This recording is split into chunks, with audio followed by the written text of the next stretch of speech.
The last lesson summary इन हिंदी। यह अल्जास में दिन की तरह सामान्य दिन था, लेकिन फ्रांस उस दिन स्कूल के लिए लेट हो गया था।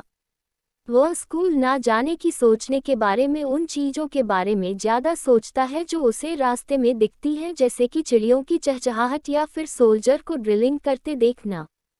वह लेट हो गया था तो उसको डर लग रहा था कि उसके शिक्षक एम हैमल पार्टिसिपल्स पर सवाल पूछेंगे। जब वह टाउन हॉल के पास से गुजर रहा था उसने देखा कि बुलेटिन बोर्ड पर भीड़ लगी हुई है। वह सोचने लगा कि क्या बात हो सकती है, आगे ऐसा कभी नहीं हुआ तो वह उसे देखना चाहता था। बुलेटिन बोर्ड को पढ़ने वाला लोहार और वॉशर उसे कह रहे हैं कि तुम डरो मत, तुम अपने स्कूल के लिए जल्दी पहुंच जाओगे। लेकिन फ्रांस को लगा कि वह उसका मजाक उड़ा रहा है। आमतौर जब भी वह स्कूल जाता तो छात्रों की पाठ पढ़ने की आवाज़ आती और टेबल बंद खोलने की आवाज़ आती और भी अन्य प्रकार की आवाज़ आती, लेकिन उस दिन ऐसा नहीं था। कोई भी शोर की आवाज़ नहीं आ रही थी। स्कूल एकदम शांत था। वह अपनी सीट पर बिना किसी को देखे जाना चाहता है, इसलिए वह खिड़की से देखता है कि विद्यार्थी आए हैं या नहीं। वह डर रहा था कि एम हैमल उसे डांट लगाएंगे, लेकिन जैसे ही वह क्लास में जाता है तो एम हैमल उसे कुछ नहीं कहते हैं और उसे अपनी सीट पर बैठने के लिए कहते हैं। जैसे ही वह बैठा उसने देखा कि उसके शिक्षक ने अपने सुंदर हरे रंग का कोट, फ्रिल्ड शर्ट और काली कढ़ाई वाली टोपी पहनी हुई थी, जिसे वह केवल निरीक्षण और पुरस्कार बांटने के दिनों में पहनते थे। जब फ्रांस ने बैकबेंच पर देखा तो वहां बूढ़ा हाउजर, जो एक पुराना प्राइमर साथ लाए थे, पूर्व मेयर, पूर्व पोस्टमास्टर और अनेक लोग वहां पर बैठे हैं। वह इस सब के बारे में सोच ही रहा था कि इतने में एम हेमल ने कहा कि यह उनका फ्रेंच के शिक्षक के रूप में आज आखिरी दिन है। उन्होंने कहा कि बर्लिन से एक नया आदेश आया है जिसके कारण अब वह फ्रेंच नहीं पढ़ा सकते, और उन्होंने बताया कि अल्जास और लॉरेन के स्कूलों में केवल जर्मन भाषा को पढ़ाया जाएगा। उन्होंने यह भी बताया कि कल से उन्हें जर्मन पढ़ाने के लिए नए शिक्षक आ जाएंगे। फ्रांस यह सुनकर चौंक गया और उसे यह पता चला कि आज सुबह इस आदेश के कारण ही सभी बुलेटिन बोर्ड पर सब लोग यह आदेश पढ़ रहे थे। अब फ्रांस को बहुत दुख हो रहा था कि उसका फ्रांस की भाषा का आखिरी पाठ होने वाला है और वह अभी तक अपनी मातृभाषा को न लिखना जानता है और न ही पढ़ना जानता है। इसी कारण वह गहरे विचारों में डूब जाता है। फिर उसने अतीत के बारे में सोचा जब उसने फ्रेंच को कोई महत्व नहीं दिया था। अब अपनी इतिहास और व्याकरण की पुस्तकें छोड़ देने का ख्याल उसे सताने लगा।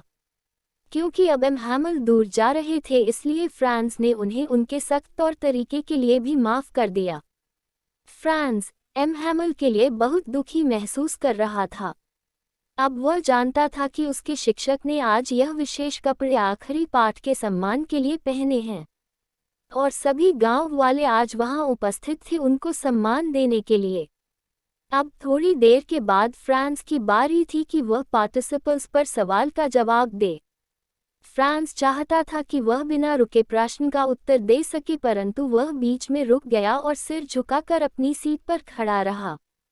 और तभी एम हैमल ने कहा कि आज वह उसे डांटने नहीं वाले हैं, क्योंकि एम हैमल जानते थे कि अल्जास के लोग आज का काम कल पर टाल देते हैं और इसके लिए उन्होंने खुद को दोषी माना होगा। उन्होंने कहा कि प्रशा के लोग हमसे इस बारे में सवाल करेंगे कि हम खुद को फ्रेंच कैसे कह सकते हैं जब हम अपनी भाषा को सही ढंग से बोल या लिख भी नहीं सकते। तब उन्होंने कहा कि इसमें फ्रांस के माता पिता एवं खुद एम हैमल का भी दोष था, क्योंकि उन्होंने उसे अन्य चीज़ें करने के लिए भेजा था जब उसे पढ़ना चाहिए था। फिर उन्होंने अपनी स्पष्टता और तर्क के लिए फ्रेंच भाषा की प्रशंसा की और बताया कि भाषा कैसे हमारे जीवन में महत्वपूर्ण है।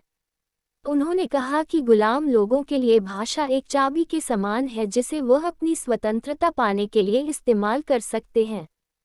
जब तक आदमी अपनी भाषा से जुड़ा रहता है उसके पास अपनी आज़ादी की चाबी होती है। उसके बाद उन्होंने व्याकरण की किताब से एक पाठ पढ़ना शुरू किया। फ्रांस यह देखकर आश्चर्यचकित हो गया कि उसे यह पाठ कितने स्पष्ट रूप से समझ आ रहा था। ऐसा लग रहा था कि एम हैमल चाहते थे कि वह उस एक पाठ में ही अपना सारा का सारा ज्ञान बांट दें। व्याकरण के बाद बच्चों ने नई किताबों पर लिखना शुरू किया जो उन्हें एम हैमल ने ला कर दी थी और जिस पर बहुत ही खूबसूरती से फ्रांस एल्जास लिखा हुआ था।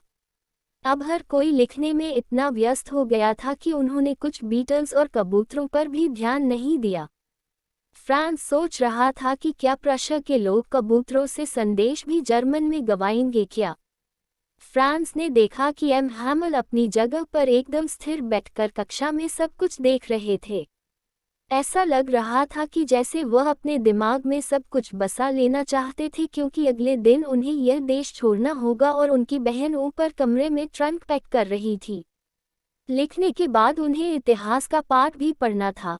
अब बूढ़ा हाउसर खड़ा होता है और अपने चश्मा पहन लेता है और प्राइमर ने पढ़ना शुरू कर दिया, जबकि उसकी आंखें आंसुओं से भर गई थी और उसकी आवाज़ कांप रही थी।